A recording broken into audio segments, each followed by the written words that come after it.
Who cares? We'll cut this out. It's always a good start to an episode. Who cares? We'll cut this out. Yes, we were having a discussion earlier. We can cut right here and let you finish. We can restart right here and keep going. Cool. Right. Yes. Hello. Welcome back to Backseat Designers. I am your host, Space Quest Historian, but in fairness, I am the co-host. I have two other lovely gents in the room. I would like to introduce you to Gorgon the Destroyer and Tiffany. Say hello. Hello. Hello. I'm trying to work out which one I am, but yes. You can, I thought it was obvious. Yes, Fred is Tiffany. Always. Today's topic is one that I frankly have a lot of things to say about. It gives me a very welcome opportunity to bitch about one thing that I've always found annoying in adventure games and that everyone else seems to just let slide. And that is when you play an adventure game, your adventure game protagonist walks around and describes every object in the room out loud as if no one can hear them. And I would love to have a little chat with you guys about how to narrate adventure games. Obviously, if you got a novel, I know Frederick is just like bouncing in his seat trying to get a word in. No, I'm not finished yet. I can tell you how to narrate. And this is exactly why. Very, very slowly.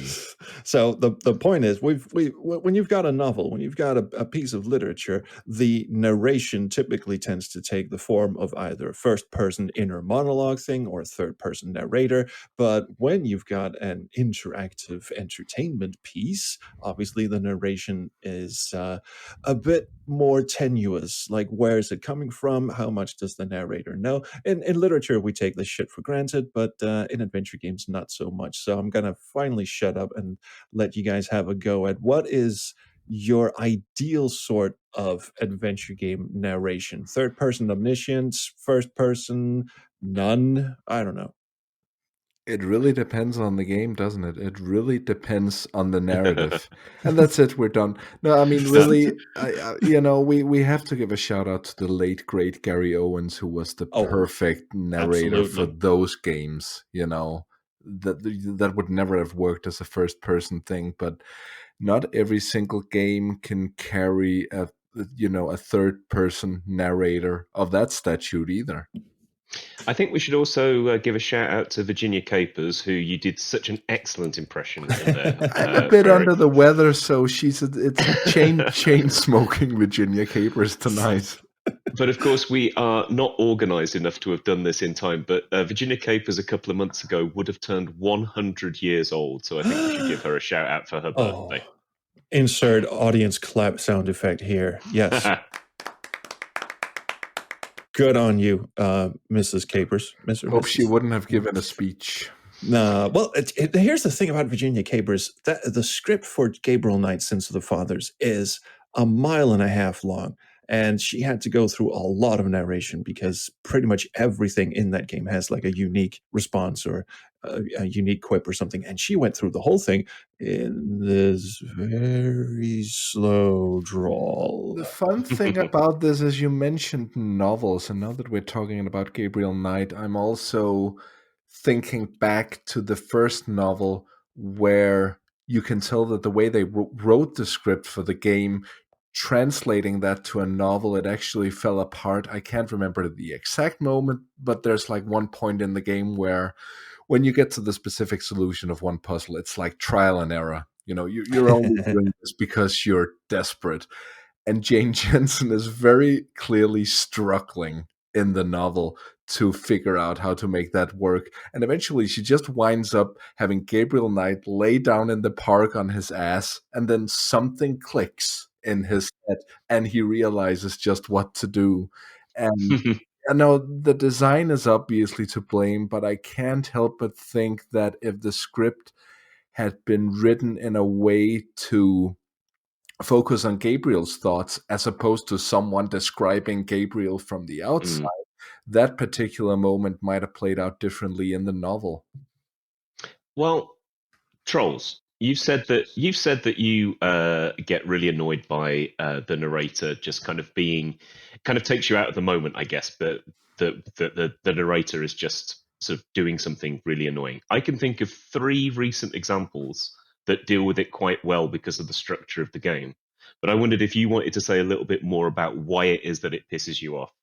Oh, I'm just going to describe everything out loud narration. Well, first of all, it's if a person walked into a room in real life and started going, "That's a table, that's a closet. I shouldn't go through this person's closet," and just started saying that out loud, you'd have that person committed. That's insane behavior. And second, it seems rather inconsistent. And this is how the old LucasArts games work. So this is like one of those tried and true mechanics that a lot of modern adventure games ape, but they always seem quite inconsistent with, is the other person in the room able to hear you? Or is this just someone who's muttering under their breath? Sometimes other characters respond, sometimes they don't. Sometimes a character will literally say, I shouldn't go through their closet while they're still here. And the person is like 10 feet away. They could easily hear you. So it's immersion breaking is what it is. That's what pisses me off about it. Well, worse, sometimes it's used for comedic effects. I'm struggling to find an example, but I'm pretty sure there's at least like one game, probably a Monkey Island game or something, where someone goes, I heard that, or Sam and Max or something.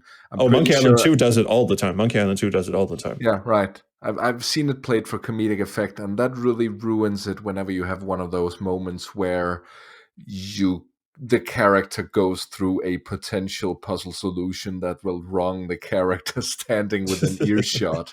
Yeah, and do you know what actually really pisses me off about it? And this is going to get a little high flying, a little button down kind of thing, but it's because I really want adventure games and narrative driven games to be seen as a literary art form in the same style as novels and the same style as comic books are now regarded. But when you have those narrative inconsistencies, I know they work for a game. Like if you just look at it as a game, and it seems to be something that adventure game players are just sort of used to by now, so we don't question it. But it is insane behavior. And you would never get away with something of this sort in a movie or a book or a TV series, the things we always come back to. But you would in a play. So this is a typical literary device that's used in plays of the soliloquy that's given out to the audience that technically everybody else in the scene isn't supposed to be able to hear. So there is sort of a precedent. Yeah, the fourth wall, they turn around, face the audience, a single spotlight comes down. Yeah, I guess that, but would that be distracting if every time the protagonist had something to say that wasn't meant to be in earshot, like the whole scene fades down? I mean, it was used going all the way back to the Greek tragedies, where you have the chorus and the conductor of the chorus commenting on the goings on and even engaging in dialogue with the main character. Oedipus standing at the edge of the stage going, gee, I wonder if I should fuck my mother, and this guy going, I think you should go for it. Best motherfucking play of all time. Oh yeah, and the first. See, that's another narrative device that we could get into, which is when there is a not omniscient narrator, but a third-person narrator, like the Leisure Suit Larry games, where the main protagonist, in this case Larry, is somehow able to hear the narrator, whether he's a voice in his head or if it is a voice like on the outside or something. If Larry's a schizophrenic or hears voices and shit, no one knows. But they are able to have a conversation with each other. Like there's this third person floating in the void somewhere telling Larry whenever he does something, this is what's going to happen and this is what happens to him. And Larry sometimes responds back, which is a fun, I mean, it's a comedy game. So obviously it works in that sense. Like if you are having a conversation with the voice in your head and the voice in your head just happens to be a sarcastic bastard. That's funny, but arguably, I'd say that works even better than the first person describe everything out loud, even though the whole fourth wall breaking thing is also quite overused in adventure games. Yeah, it's definitely overused. Once you discover that kind of trick, it is quite fun for a little while, but then it does tend to roll on. So what I'm getting here is that we should have the spotlight come down on the narrator. Do you think we're early enough in the development cycle for Guilt, which is Ben Chandler's new game that should be coming out soon. Do you think it's early enough that we can get Ben Chandler to do this, and then he can do a new episode of Blue Cup Tools and explain why this is a terrible idea?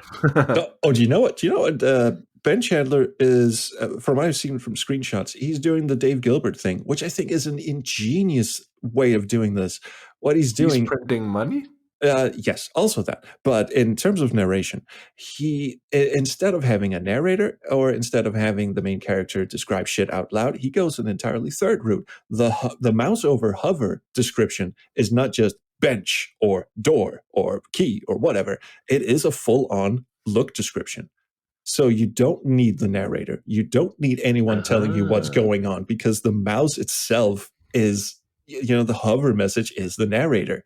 Obviously, very short narration, but it gives you everything you need to know in the scene, and the characters never have to open their fucking mouths.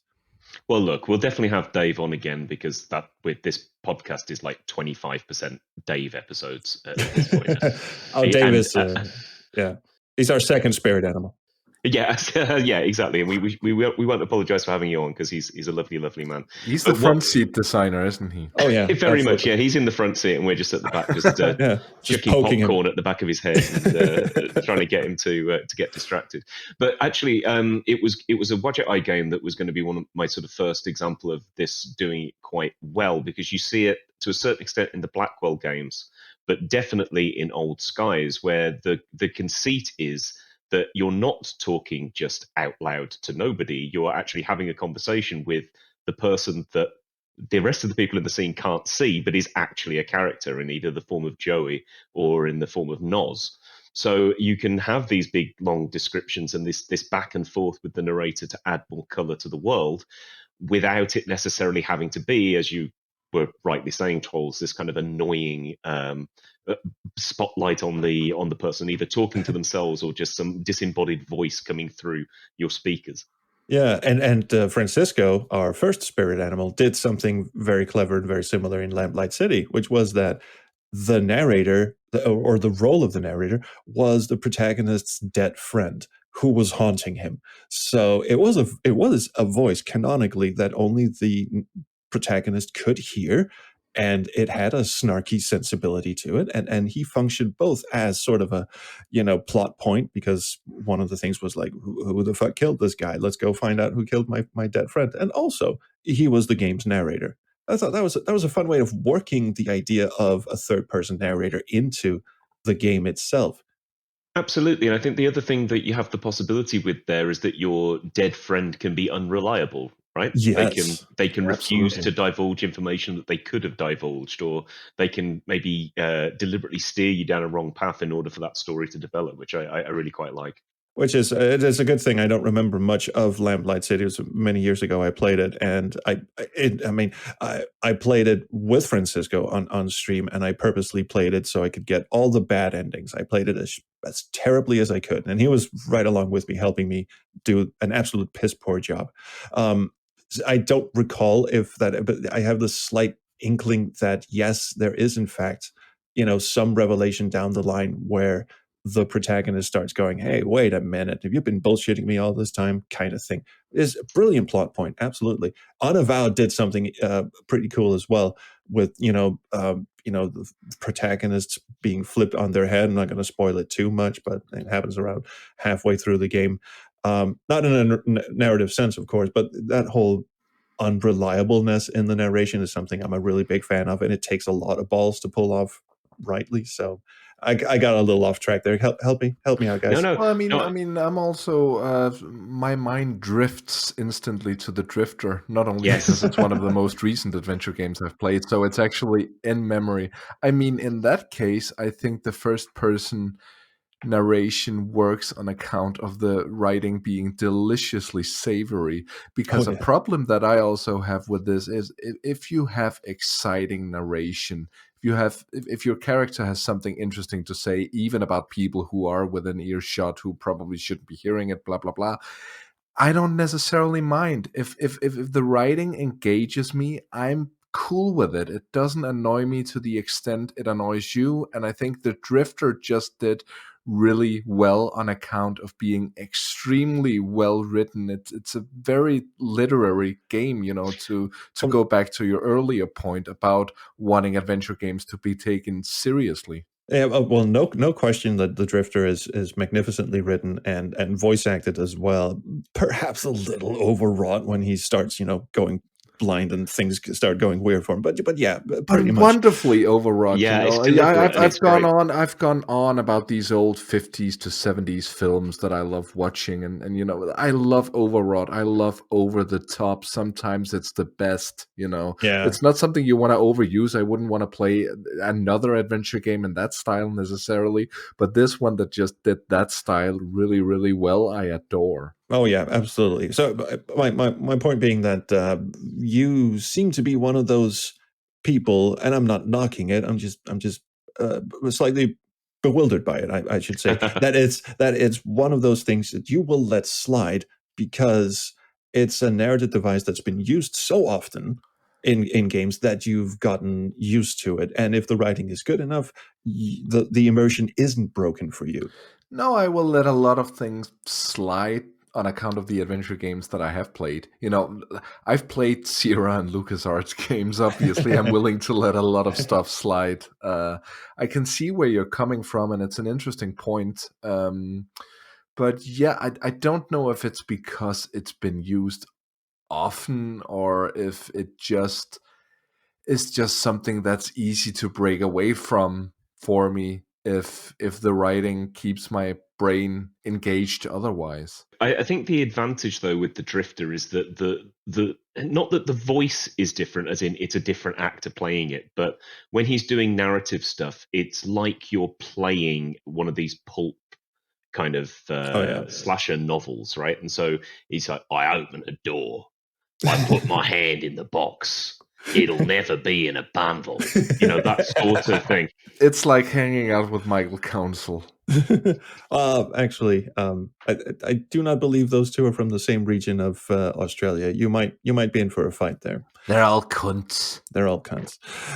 I agree. And I forgot my previous point, but I'll roll on to let's talk about the classic Sierra games. We've covered the LucasArts talking about everything out loud to no one in particular, but the old Sierra games had the third person narrator, and I thought a lot of people grew up with that one, probably because it is a natural extension from the text adventures of yore, which famously Roberta Williams was very inspired by, and she sort of led the way of basically everyone at Sierra just felt like, okay, well, if Roberta did it, she's the co-founder of the company, we're going to do the same. It just was sort of a natural thing for Sierra games to always have third-person narration.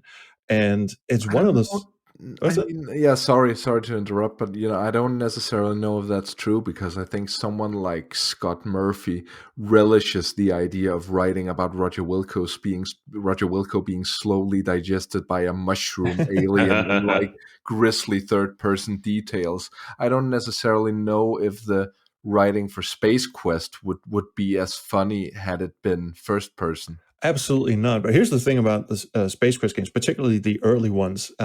There's a subtle little difference between typical third-person narration and the type of narration in Space Quest, and probably other Sierra games as well, but particularly in Space Quest. And that is that the narrator is not talking is not talking to the character itself. He's not talking to Roger. He's talking directly to the player, as if they embody the protagonist. And it's this weird roundabout way of saying, you are now this person. You have just fucked up. Not the main character is fucked up. You just fucked up on behalf of this avatar you're inhabiting. That's true. I mean, I think Scott Murphy in Space Quest 2 is the sort of the apex of that. I just adore the narrator in Space Quest 2. And I guess the issue then is when you have to move from that late 80s, early 90s text thing to go, okay, well, those boxes we had, we'll just get some guy to read that out. And I guess that's where that disconnect comes from, in that you're trying to give a literal voice to something that probably ought to be more of a text thing, and maybe makes more sense when you are also talking to the game through text, through the parser. Maybe with a point and click and a voice, it starts to break down. Yeah. Well, it's really, really fun to note that the games where that worked were the ones that got a voice that was purposely over the top. Gary Owens, John Rhys Davies, that sort of Virginia Capers. exactly that sort of voice. And yeah, her. The ones that are less interesting would be stuff like King's Quest V, that has a total nobody reading out lines in a bored voice in a washroom. He sounds like the mall Santa who just decided to read his entire list of naughty kids out loud. It's really because he sounds like Grandpa on his fifth eggnog, just going, and then I opened the door. Oh, watch out for the big old bear, Graham. Oh yeah, he's also compressed to utter shit. That doesn't help. And he sounds like he's recording in a fucking wind tunnel, which also doesn't help. They all do, to be fair. Oh yeah, I mean, that's like the early episodes of our podcast. Yeah, well, yeah, he's got a point there. We can't really argue with that one. Now, we would talk on the phone years ago, and a phone was something you could use to talk to someone else who weren't in the room with you. I could go on for hours, so stop me. I forgot to mention, Gareth, we've got a new running in joke. It was born outside of your purview. Well, then I don't want to hear about it. Actually, it's Gilbert Gottfried's in joke. He would impersonate Groucho Marx, but not. And this is sidetracking, but it's backseat designers. But fuck it, he would impersonate Groucho Marx, but not Groucho Marx in his prime, like Groucho Marx when he went back to showbiz in the 1970s and got onto Dick Cavett, and Dick Cavett places, his hand on his chin and leans forward because everything this old guy has to say is very interesting, and he just goes on and on and on. The men would go to another room and tell doity jokes. The women would probably tell doity jokes as well. And then he always over-defines things like, a joke was when you would say something to the amusement of the other people in the room. But if it failed to amuse them, it would not be a joke. It would be an amusement.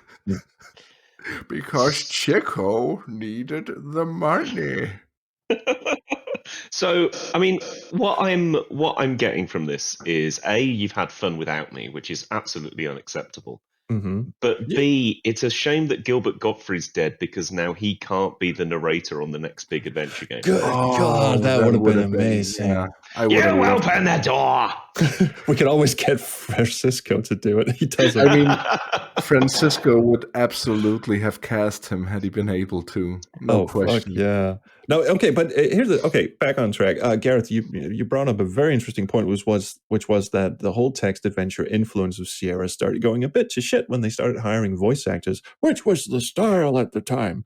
That's the worst Grandpa Simpson I've ever heard. I apologize. No, I've heard worse. Don't worry. All right. Well, yeah, because if you're Gary Owens, you can get away with it, but even somehow they managed to fuck up Gary Owens between 4 and 6.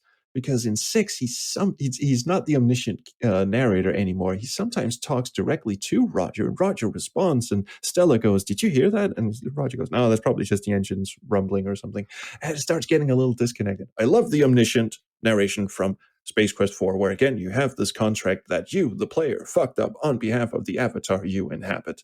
That's not what we're doing. I think, but again, the reason that works with Gary Owens is because what he's borrowing from is those sort of 1950s kids kind of serial sci-fi things, right? Where he's this over-the-top sort of howdy-doody kind of narrator telling you what's going to happen next time on the show. And I think that works for Space Quest 4 with the kind of tone that they're going for, because it has this kind of this kind of 1950s sort of thing going on, and it's very gritty. And at the same time, you've got this ridiculous kind of over-the-top narrator. The whole thing, in that sense anyway, hangs together absolutely quite well. Yeah, and people always say, I wonder what would happen if we got Gary Owens for Space Quest 5. And I'm like, yeah, it probably would have worked because Gary Owens is awesome. But also, it's an entirely different tone. When you see, I mean, it is funny. Don't get me wrong. Space Quest 5 is fucking hilarious. But we just turned into the Space Quest Historian podcast, didn't we? Well, I mean, they've been on Quest this month. They've been doing Space Quest, and they've done 1, 2, and 3, and then they ended with an episode just this week on the virtual broom closet, which is where we three met. Yes, and he's been playing fan games too. So he's been playing. Jess has been playing Vohall Strikes Back and Incinerations. So I mean, it's fair to me that this turns into the Space Quest Historian podcast because this would be uploaded to your YouTube channel in the here near we future. At time of recording, I am still in YouTube jail. Yeah, because of a cock in a sock. You couldn't wait. You just couldn't wait for us to get our OnlyFans together. You had to try and test the waters. It's not my Swedish cock in a sock. We are at the stage of this where Trolls is being thought about it, but I don't think it's funny yet. I'm honestly okay with it. But yes, so from a sort of helicopter view, with that's a good segue from cock in a sock. Let's move away from cock in a sock towards a helicopter. Yep. Let's swivel the cock around until we're airborne. If we have if we were to like roughly say that you have three types of narration, classical narration anyway, and you adapt those into an adventure game setting: omniscient third person, say everything out loud first person, and main character thinks in the first person. Which one would you prefer? My void is on the latter, and I don't know why more games don't do that. It's a tricky one because I think what Fred said at the beginning as kind of a joke, it depends, but I think it does depend to a certain extent because it's about the sort of the atmosphere that the game is trying to invoke. I mean, I think some games work quite well where you're really sort of inside the main character and you're supposed to embody them. I think having the main character do it all kind of helps you to be sucked into that.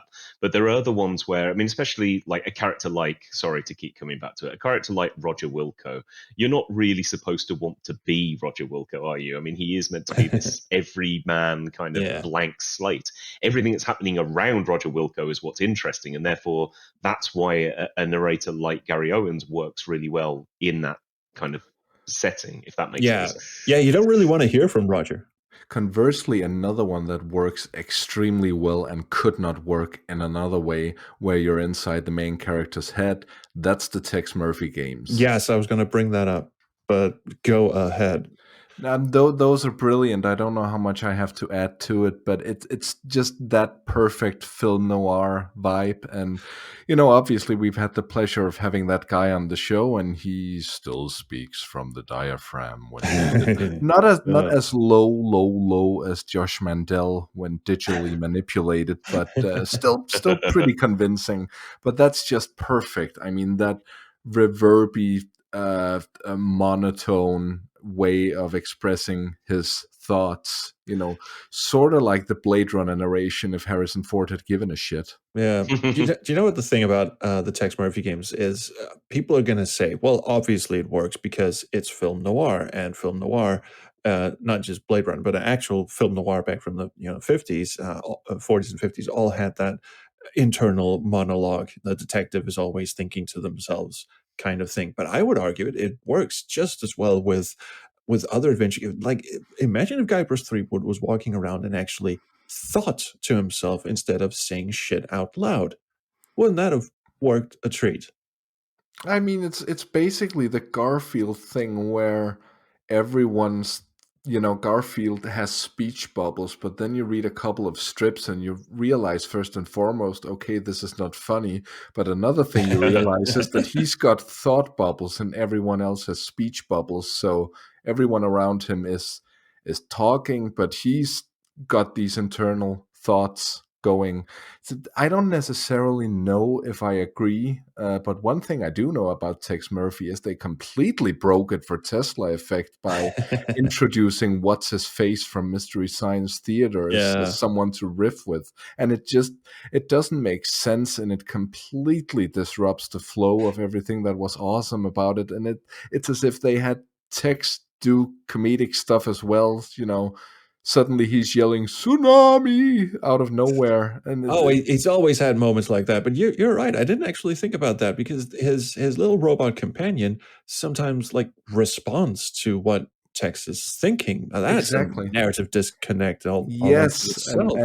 and it's just not as funny as the bumbling incompetence of Tex on its own, because No. the thing, that voice is so deadly serious, that voice in his head, and he's got the echo and everything. I'm pretty sure he himself hears the echo because he wants to be that kind of hard-boiled film noir detective, but Well, he's an idiot most of the time. So that's a knowing disconnect, I would say. The way he narrates his adventures, is so disconnected from his adventures, but it that makes it work really well. It's a very subtle form of comedy that doesn't draw a lot of attention to itself. yeah, I don't know if I'd agree that it's serious. He's got a very snarky side. He loves like quipping, especially if there's a room full of photographs. He will have some sort of sarcastic quip about every photo in the room. That's like a Tex Murphy staple.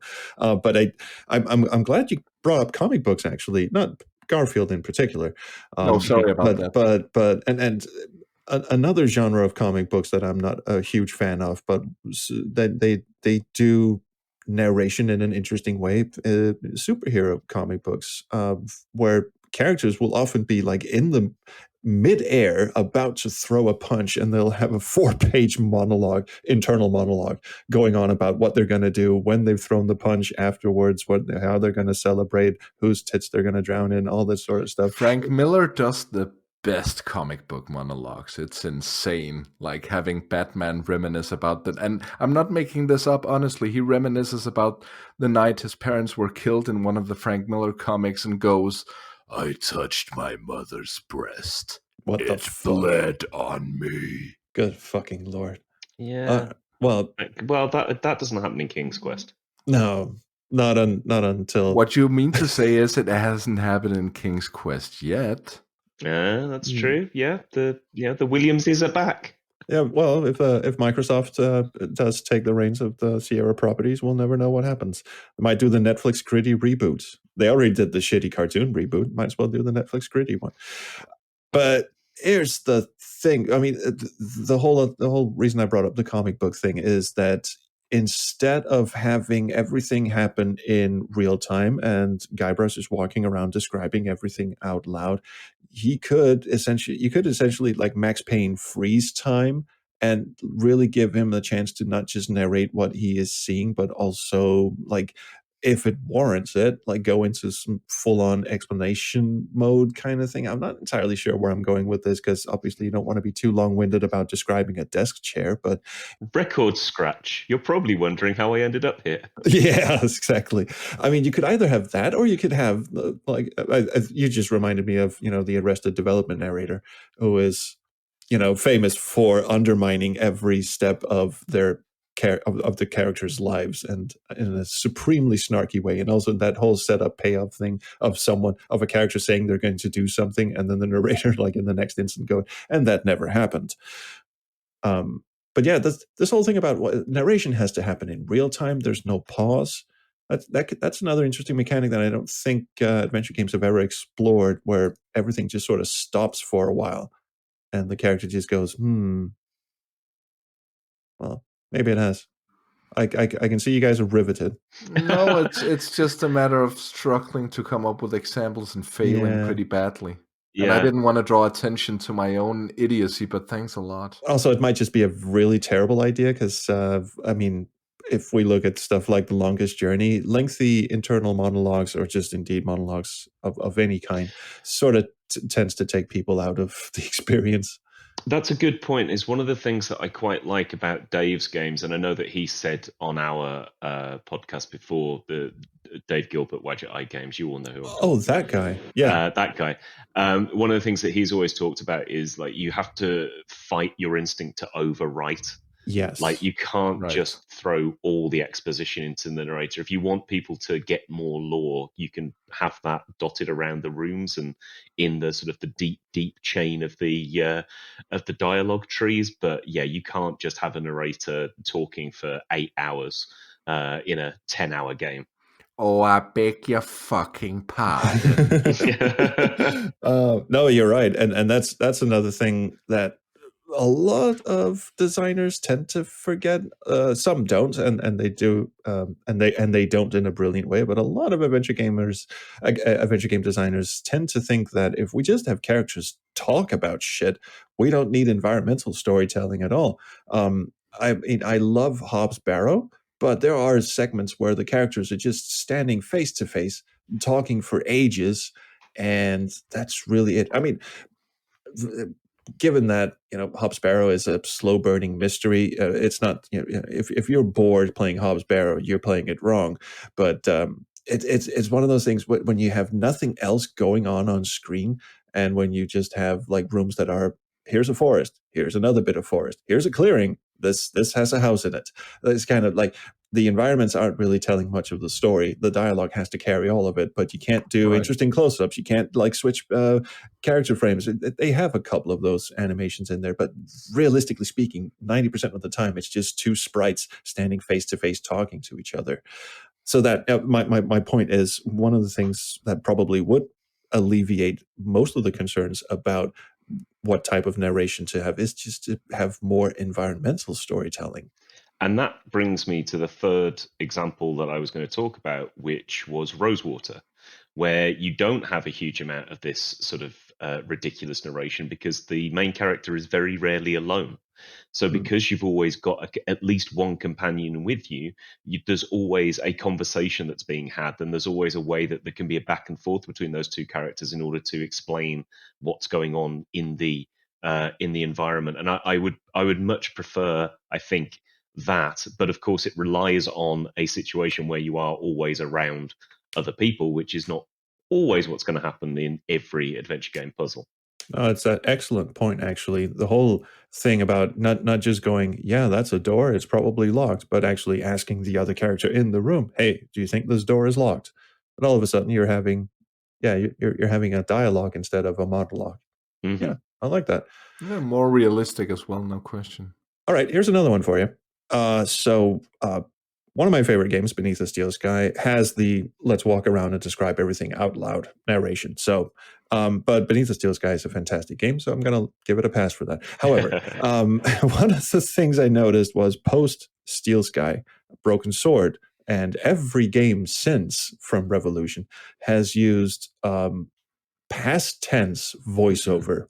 Wherein the protagonist is basically, he's got someone on his lap or in his lounge, and he's just telling the story. And then I grabbed a handful of feathers. Those were the days. It varies, doesn't it? You have that in between chapters and in cutscenes, but in game it's as if it's currently happening. Or am I misremembering? Misremembering. Because Broken Sword probably yes, but I think in Cold Blood did the thing where he's talking present tense, but he's retelling the story in a torture chamber somewhere. So, well, Cold Blood. Did anyone actually play that? No. Moving on. But here's the thing: Steel Sky 2 has the past tense narration as well. And the thing that annoys me about that is that there's no. It's like you can't really shape the story any way you want. Let's be honest. Typically, you can't anyway. But having that past tense narration just means that you're basically just acting out someone's flashback. And I don't know, there's just something about that doesn't, it annoys me. Even though I know most like novels are written in the past tense and then he went to the bathroom and let out a huge log.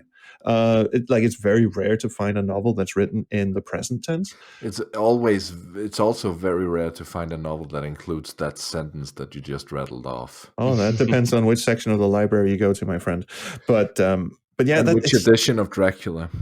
Yes. And here's the thing, right? Monkey Island 2. Everyone loves Monkey Island 2, but it has the rare distinction of combining my two least favorite narrative methods, which is one, Guybrush narrates everything out loud, and two, it is entirely in a flashback. Now, the flashback narration only comes in like when he's dangling off the rope and shit, but it's just, I don't get me wrong, I love Monkey Island 2, but you gotta poke holes in everyone else's darlings. I don't know. Well, it's not a flashback. That's what it says over the maternity ward. You gotta poke holes in everyone else. Well, it's Good not. lord. It's not a flashback that takes place from the conclusion of the story. So Oh, that's true. I don't That's true. entirely agree. And I did play in Cold Blood. Thank you very much. And you don't know how the fuck the character gets out of the totally non-Russian torture chamber, and you don't know why Guybrush Threepwood is dangling at the end of a rope. Gee, that's dark. Not like that. But, you become curious, figuring out how they got to where they got to, because Yeah. their story hasn't been told yet. No, you're right. You're right. I'll give you that. I mean, but 3/4 of the story is technically a flashback, but and also, I mean, it's comedic genius that he's telling this entire story hanging off the end of a rope by his hand, not his head, and then right at the end when he gets to like, okay, and that's my story. Snap! The thing just the rope breaks and he falls down. That is very, very good. Yeah. So yeah, but yeah, the whole past tense thing. What do you guys think? Because most literary piece like novels, even most TV shows these days have the sort of opening narration thing. For some reason, Netflix can't get enough of first person opening narration stuff, but it which is always past tense. But it kind of annoys me in adventure games. I don't know if it's because I sort of expect that I'll be able to shape the story, even though I somehow deep down know that's not going to happen. You have to follow the designer's rules. The narrative idea of once upon a time is very old and very almost universal.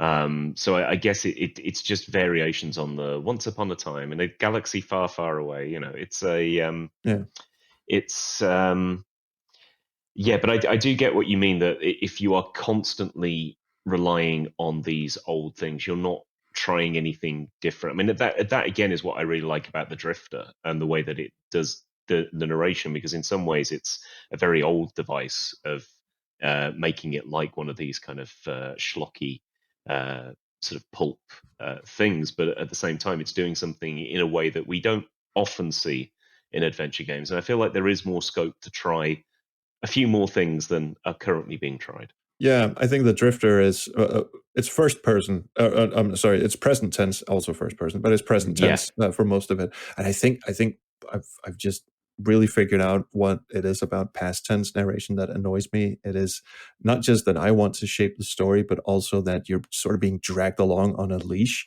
And when you start stumbling, when you get stuck and you start stumbling up and you start looking at the same inventory items over and over again, and you're being told in the past tense that this is what that is, and then it just starts getting. It sounds like the game's getting impatient with you. Well, the death scenes are even worse whenever games do that in past tense, and someone goes, "Oh, that couldn't have happened because I'm still alive," which is basically another way of saying you're an idiot, which I don't appreciate particularly. Even Tex Murphy Overseer did that, because Tex Murphy Overseer is also told in a flashback. And every time you die, he's just sitting there going, of course, I would be stupid to have done that. And then there's no try again. You have to restore a game. So basically, he's just sitting in that restaurant for fucking ever. Yeah, I think you've hit on something that I hadn't really thought about before, but you're absolutely right. That when something's put in the past tense, the idea is you now have to do what you're supposed to do. So the story can be what it was always meant to be. It doesn't feel like it gives you that same kind of idea that you are the protagonist in the moment making things happen, right? That only works if the main character is in a predicament that you are genuinely interested to see how they got into. And I keep bringing it up not because it's a terribly good game, sorry Charles Cecil, but I do think In Cold Blood did this well, because your main character is a secret agent who does wind up in a torture chamber where he's reminiscing about how he got there. And then at the point where I never got to the end game, but at some point, of course, it picks up in the present and he has to escape. And that works for me, trying to figure out how he got to where he got to, not just figuring out how the story ended. Yeah, maybe I should pick that up. But isn't it one of those from when Revolution was all about pushing boxes and having stealth in their games. It's from that time where everyone wanted to do 3D in adventure games, but no one could figure out how to do it. Well, at least it's not Simon the Sorcerer 3D. Okay, here's a fun little one, which I'm now struggling to remember. I had it while Fred was talking, but then I went nearly comatose. This happens all the time. Yeah. I'm sorry, lads. It just completely slipped my mind. Someone will have to pick up while I try to remember what it was. Okay, well, we've got a gap now in the recording, so we don't. Fucking hell! I was hoping for someone to pick up the slag after I finished talking. Oh, shit! It'll come to me. It'll come to We'll me. edit this out. Yeah, sure. So you can't remember what you wanted to say? No, it was one of Where those. did it come from? Where did it go? Where is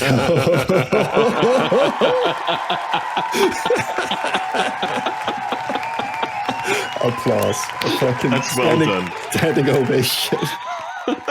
Sitting here kind of hoping that helped, but it probably didn't. That's it. I'm keeping this in. That was too good. Oh shit! No, it was one of those minor little things about past tense narration. Let's just skip ahead. So, by and large, narration in adventure games is a tricky one because on the one hand, you want the player to feel like they are actively involved in the story right here, right now. Mm-hmm. But the narrative device will always offer some sort of disconnect if you have a third-person narrator, because then it becomes a question of, well, does this narrator know everything? Is it an unreliable narrator? Is it just your character's voice inside their head? Which arguably I would think works a lot better as long as it's in the present tense. I'm trying to waffle my way towards some kind of conclusion. I think you are getting towards something, because that is part of the problem of games as a narrative device, right? That they are, despite the fact that they've been around for quite a long time compared to our time on this earth, they're not a particularly old way of telling things compared to novels or plays or even film and radio. So that there is an issue in that there are conventions that have built up that if you think about them too much, they start to fall apart. But we do think about them because they are still relatively new, in a way that there are all sorts of storytelling conventions in drama that actually make absolutely no sense from this is not a documentary of reality, right? But we kind of accept them if they're done in the right way because we fall into the story. And I think that's one of the things with narration, is that when it's done badly, it just pulls you completely out of the experience. When it's done well, you hardly notice it, or you sort of fall in love with the whole atmosphere that the narration can bring to it, along with the visuals, along with the characters, and along with the story. So I think it is something that it's important to get right. Absolutely. And I just remembered what it was I wanted to bring up, which actually segues nicely into this. Yay, I actually remembered something. Hooray. Which is that... Oh, I almost slipped again there. No, okay, I got it this time. So the thing is, we've been talking about narration for this entire episode because we believe in storytelling in adventure games. Adventure games are a storytelling medium. Mm-hmm. But there are adventure games where storytelling is not front and center focus. You wouldn't go out of your way to describe Monkey Island 2 as a great story per se. It is a great adventure game. Same with Day of the Tentacle. The story's sort of almost perfunctorily there, but it's really just an excuse to flex and have really intricate puzzle design that doesn't necessarily make a whole lot of real world sense. And let's be absolutely honest, a lot of adventure games that even try to really attempt some sort of real world realism kind of way, like this is a person in the real world doing real world shit, it's still, the puzzles start becoming really contrived. So a lot of adventure games, let's face it, are not necessarily storytelling vehicles. And at that point, does it really matter what type of narration you've got?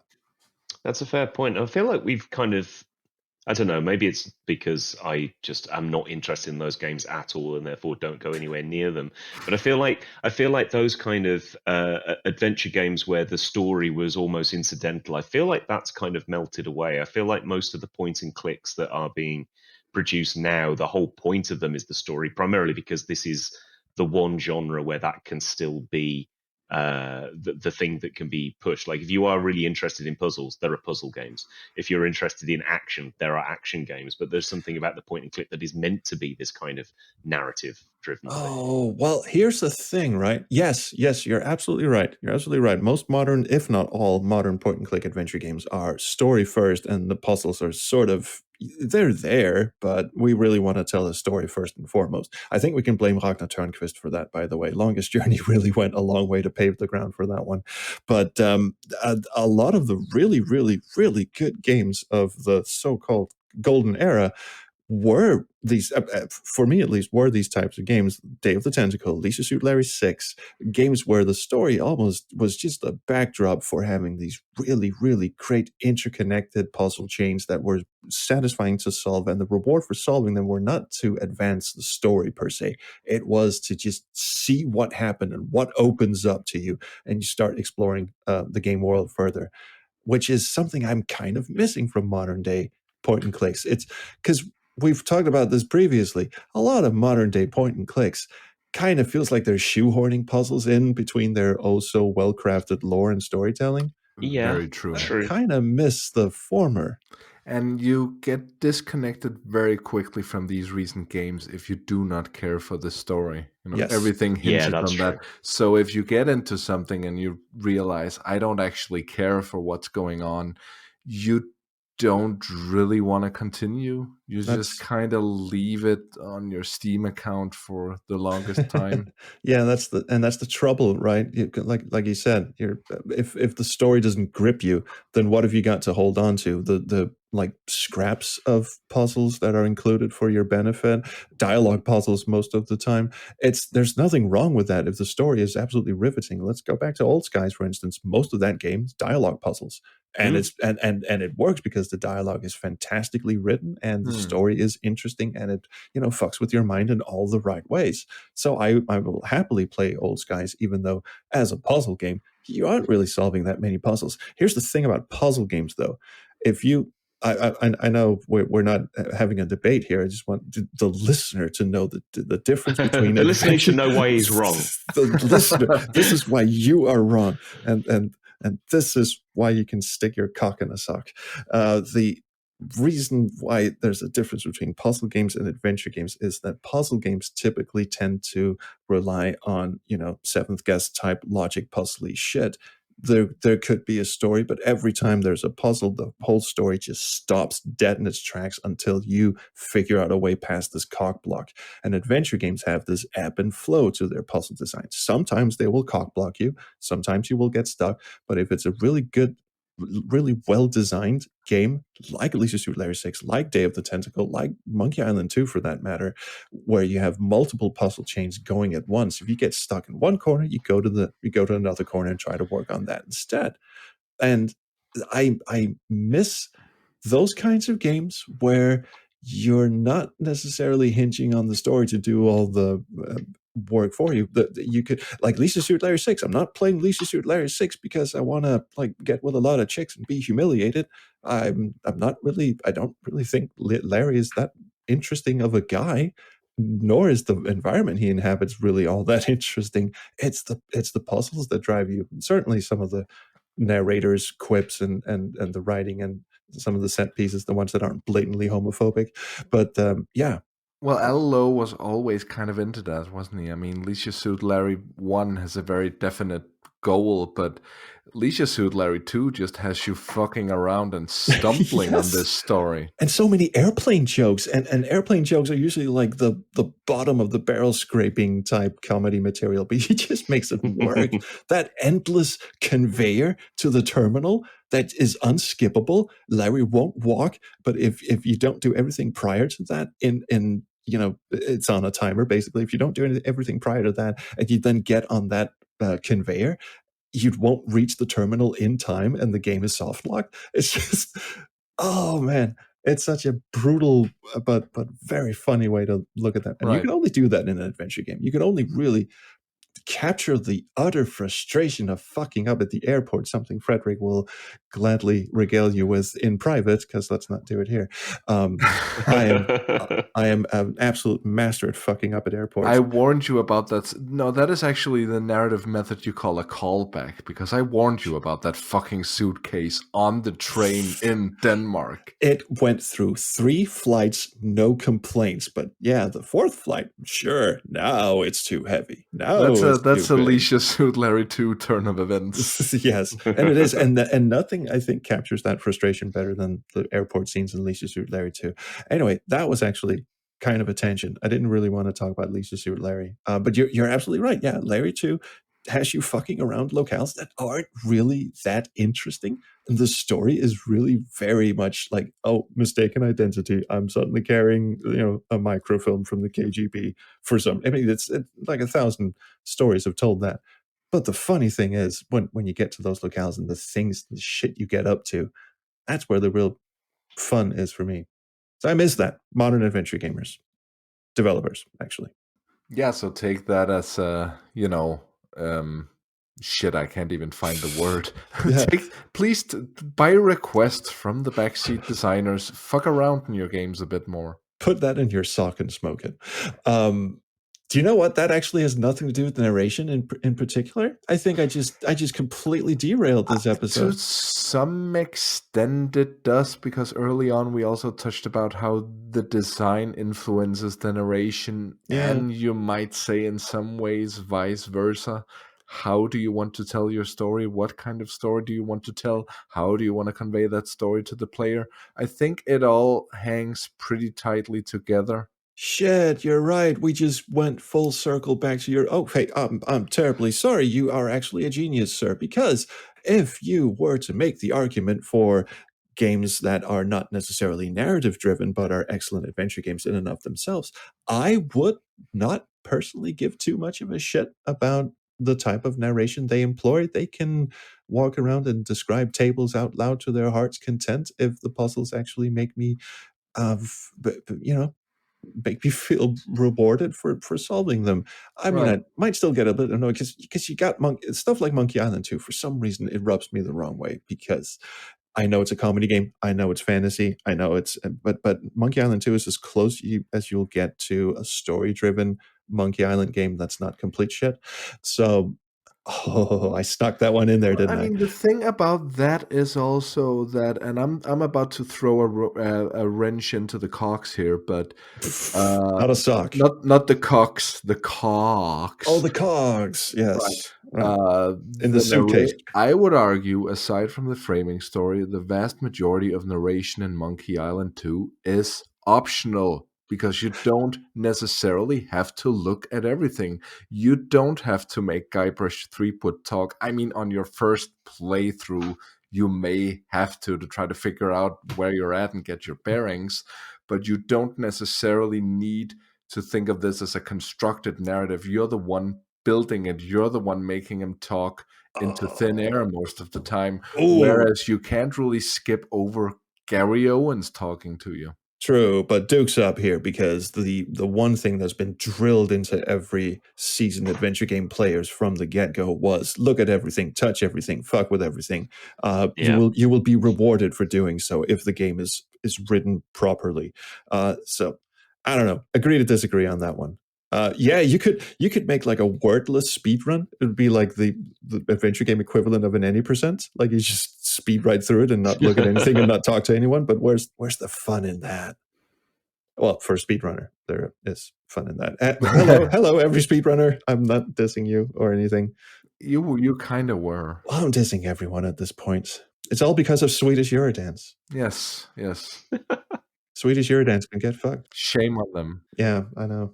At least you didn't get copyright stricken by Dr. Bombay. No, I'm actually kind of surprised at that. I had like 5 different bands in that video, and none of them gave a shit except Rednecks. I promised I wouldn't talk about it. This is all doomed. In fact, if people are listening to this like a month in the future, no one's going to give a shit. No one gives a shit at the moment, actually. We hold grudges. No, they're just slightly less of a shit. Yeah, we will turn this into a running joke, I'm sure. There's airplane suitcases and Swedish Eurodance bands giving me the finger. It's basically all this is all just a really interesting therapy session where the point is not to build me up, but to remind me of every mistake I've ever made. And with that, actually, no, just keep going. No, with that, we have pretty much reached an hour. Okay, yeah, that's actually true.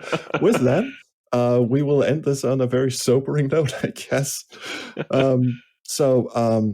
Yeah, I guess that's it. We are technically on my YouTube channel. I will be allowed to upload this at some point. No joke. They actually barred me from uploading for a week because we will be allowed to upload it if you don't fuck up in the meantime. more gay porn, more cocks and socks. I would perhaps suggest you keep a level head in the comments, which I know is not your strong suit, but do make an attempt. But for those of you listening to this, if you want to date this, we're recording this on Thanksgiving. Yes. 2025. 2025 Thanksgiving. Yeah. It just depends on how long you're banned for, doesn't it, mate? It does. Oh, we keep telling people to go back to listen to our old shit, even though we probably shouldn't. Have you even said thank you? I've said a lot of words these past couple of days, but none of them were thank you. No, I think you said fuck you at one point. Oh, I did. Oh, a lot of times. I also use the word cunt a lot. We're recording this on Fucksgiving. So that was my very roundabout way of saying our podcast is on my YouTube channel, Space Quest Historian, but we also have RSS feeds, and we are on Apple Podcast. Is it called Apple Podcast or iTunes Podcast? It's Apple Podcast, isn't it? Yeah, who gives a shit? But yes, we do have those. So if you want to subscribe and actually listen to us on the go, we have an RSS feed, and we have an Apple Podcasty kind of link, which we will put in the description of the YouTube version of this. I'm really just talking to the YouTube audience at this point, because the people who are subscribed to us will probably not watch this on YouTube. I mean, who the fuck watches podcasts on YouTube? And that was pretty much it. We don't have a social media presence anymore. We don't have a website. No, thank you for ruining that, everyone. Yeah. But I suppose if we want to talk blame, we can only really blame one person for the no website thing. Philip. Yep. Okay. So say goodbye, Gorgon. I thought you guys had decided. I was told explicitly I was Tiffany. Yeah. That's true. That's sorry. Do that again. So, okay. Say goodbye, Gorgon. Jeg hedder Stuart, og jeg kan godt lide fisser. Say goodbye, Tiffany. Tiffany looks at the microphone and says, goodbye. And I've been Bjarne Bjelkekød, and we'll see you next time. Goodbye. Now, goodbye was something we would say.